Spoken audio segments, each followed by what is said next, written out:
Sir কাপগুলো নিয়ে যাব? হ্যাঁ হ্যাঁ, নিয়ে যাও। স্যার এই মেয়েটা আপনার কি হয়? আরে, এটা তো আমার ওয়াইফ। এটা আমারই বোন। আমি ওকে শহরে লেখাপড়া করতে পাঠিয়েছিলাম। আন্দাজে সব কি বলছো তুমি? তুমি সামান্য একজন চা বিক্রেতা, তাহলে তোমার বোন আমার ওয়াইফ হয় কিভাবে? তুমি কি সকাল সকাল নেশা করে এসেছো নাকি? না না সাহেব, আমি কোনো নেশা করিনি। আর এটা আমারই বোন। ওর পড়ালেখা কমপ্লিট হওয়ার পর থেকেই ও গায়েব হয়ে গিয়েছে। আমি ওর কোনো খোঁজ খবর পাইনি। ও আচ্ছা, এটা তাহলে তোমার বোন। তাহলে তো নাম বলো তো, এর নাম কি? আমার বোনের নাম সামিয়া। নাম তো ঠিকই আছে, কিন্তু আমি তো সামিয়ার ভাইয়ের ছবি দেখেছিলাম। সেই ছবির সাথে তো তোমার কোথাও কোনো দিক থেকেই মিল নেই। কি? আপনি ছবি দেখেছেন? কখনো সামনাসামনি দেখা করেছেন? না, আমি শুধু ছবিতেই দেখেছি। স্যার আপনি ওকে এখানে ডাকুন। ও এখানে আসলে আমাকে চিনতে পারবে, আর তখনই সবকিছু ক্লিয়ার হয়ে যাবে। ঠিক আছে, তুমি এখন যাও।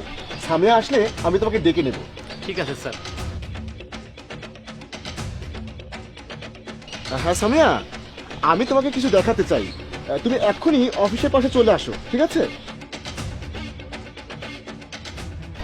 সামিয়া আমাকে এত বড় মিথ্যা কথা বললো কেন? ঠিক আছে, ও আসুক। হ্যাঁ জাহিদ, বলো, এখানে ডেকে পাঠালে কেন? আসলে আমি তোমাকে একজনের সঙ্গে দেখা করাতে চাই। তার সঙ্গে দেখা হলে তুমি অনেক খুশি হবে। তুহিন, এদিকে এসো। দেখো তো, ওকে চিনতে পেরেছো? না, একটা চাওয়ালাকে আমি কিভাবে চিনবো? এটাই কি তোমার বোন? তুমি যাকে দেখে এতক্ষণ ধরে তোমার বোন দাবি করছিলে? জি সাহেব। কিন্তু সামিয়া তো সাফ সাফ বলছে যে ও তোমাকে চেনে না। সামিয়া, এই চাওয়ালা তুহিন অনেকক্ষণ ধরেই বলছে তুমি নাকি ওর বোন। ও কি ঠিক কথা বলছে? কোনোভাবেই না। আর হ্যালো, আমি তোমার কোনো বন্টন নই, ঠিক আছে? জাহিদ, ও মিথ্যা কথা বলছে। তুমি নিজেই দেখো, ও কোথায় আর আমি কোথায়। আমার স্ট্যান্ডার্ড কোথায়, ওর স্ট্যান্ডার্ড কোথায়? কোনো দিক থেকে কোনোভাবে মিল আছে বলো?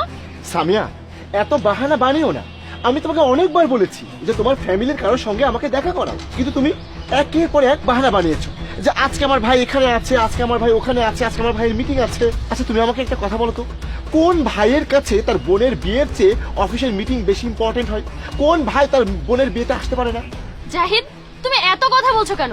আমি তো নিজে আমার ভাইয়ের ছবি তোমাকে দেখিয়েছিলাম। তুমি একবার নিজেই দেখো না, ওনার চেহারার সাথে আমার কি কোনোভাবে মিল আছে? তুমি জানো না এদের অভ্যাস, বড়লোক মানুষ দেখলে অমনি আত্মীয়তা পাতাতে চলে আসে। দেখো সামিয়া, আমি তোমাকে শেষ একটা সুযোগ দিচ্ছি। তুমি সত্যি সত্যি করে বলো এটা তোমার ভাই কিনা। ব্যাস জাহিদ, অনেক হয়েছে। আমি একটা কথা কতবার রিপিট করব যে ওইটা আমার ভাই না, আমি ওকে চিনি না। বোন, তোর লজ্জা করছে না আমাকে অস্বীকার করতে?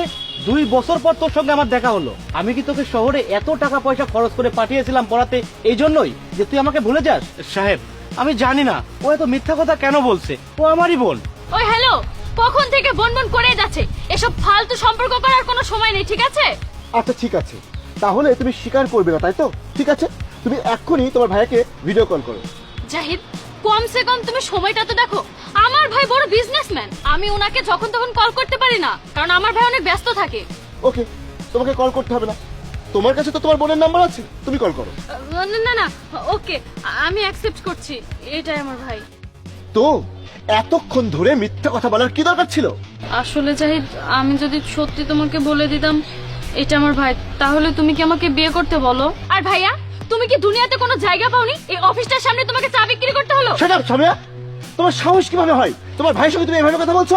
এই দিন দেখার জন্য কি সে তোমাকে শহরে পাঠিয়ে এত টাকা পয়সা খরচ করে তোমাকে শিক্ষিত বানিয়েছে, যাতে তুমি শিক্ষিত হয়ে গেলে তাদেরকে তুমি অস্বীকার করো?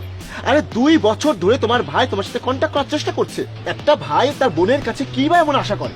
এতটুকুই আশা করে যে তাদেরকে সুন্দর মতো লালন পালন করে বড় করে শিক্ষিত করে ভালো একটা ছেলের হাতে তুলে দেবে। তোমার ভাই তোমার জন্য এত কিছু করেছে, আর তুমি কি করলে?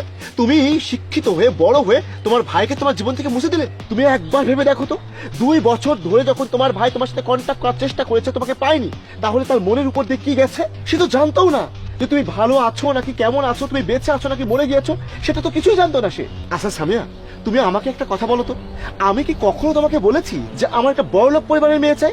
আমি কি তোমাকে কখনো বলেছি যে গরিব মানুষই আমার সমস্যা? তোমার ভাই তো 2 বছর ধরে সততার সাথে আমার অফিসের পাশে চা বিক্রি করছে। তুমি কি জানো, গরিব মানুষ বড়লোকদের থেকেও বেশি সৎ হয়। আমি তোমাকে ভালোবাসতাম, ঠিক আছে? আর ভালোবাসার জন্য না কোনো বড়লোকের সার্টিফিকেটের দরকার নেই। তুমি কি ভেবেছো যে আমি যদি এটা জানতে পারি যে তুমি গরিব পরিবার থেকে উঠে এসেছো, আমি তোমাকে ছেড়ে দেবো? আরে সামিয়া, তুমি এতদিন ধরে আমাকে এই চিনলে? জাহিদ, তুমি তো আমার কাছ থেকে কখনো কোনো কিছু ডিমান্ড করনি। আমি শুনেছি বড় লোকরা নাকি গরিব মানুষদের সহ্য করতে পারে না। আমি তোমাকে ভালোবেসে ফেলেছিলাম। আমার ভয় লাগতো যে আমি তো গ্রাম থেকে এসেছি, তুমি সবটা শোনার পর যদি আমাকে অ্যাকসেপ্ট না করো, আমি এর জন্য তোমাকে এসব কিছু বলিনি। তাই সব সময় এই সত্যিটা লুকিয়ে রেখেছি। I am so sorry Zahid. Samia, তোমার ভাই এত কষ্ট করে এত পয়সা খরচ করে তোমাকে মানুষ করেছে কেন? যাতে তাদের বিপদে তুমি তাদের পাশে থাকতে পারো। আর তুমি কি করেছো? তুমি শিক্ষিত হয়ে তাদেরকে ভুলে গিয়েছো। তাড়াতাড়ি ভাইয়ের কাছে সরি বলো, ক্ষমা চাও। ভাইয়া আই এম সো সরি, তুমি আমাকে ক্ষমা করে দাও। আমার লেখাপড়া শেষ করে আমি একটা চাকরি পেয়েছিলাম। ঠিক সেই সময় জাহিদের সাথে আমার দেখা হয়েছিল। আমি ওকে ভালোবেসে ফেলেছিলাম। আমার একটা বান্ধবী আমাকে উস্কে দিয়েছিল যে তুই এত উপরে উঠে গিয়েছিস, তুই শুধু শুধু কেন তোর গরিব ভাই বোনদের সাথে সম্পর্ক রাখবি বল। এর জন্য আমি তোমাদের সাথে সমস্ত যোগাযোগ বন্ধ করে দিই। তুমি আমাকে ক্ষমা করে দিও ভাইয়া। বোন, তুই জীবন সঙ্গী একদম ভালো চয়েস করেছিস। হ্যাঁ ভাইয়া, ভুলটা আমার ছিল, কিন্তু জাহিদ অনেক ভালো মানুষ। ভুলটা যেহেতু আমি করেছি, ভুলটা আমি নিজে শুধরে নিব। এখন থেকে আমি তোমার সাথেই থাকবো। আরে তুমি ওনার সাথে থাকবে মানে? আরে শোনো, এখন থেকে আমরা সবাই একসাথে এক বাড়িতে থাকবো। মানুষ তখনই সবচেয়ে বেশি খুশি থাকতে পারে যখন পুরো পরিবারটা একসাথে থাকে। ঠিক আছে, শোনো, আমার জরুরি একটা মিটিং অ্যাটেন্ড করতে হবে। আমি যাচ্ছি, তোমরা বাড়িতে যাও। ঠিক আছে ভাইয়া, চলো। চলো।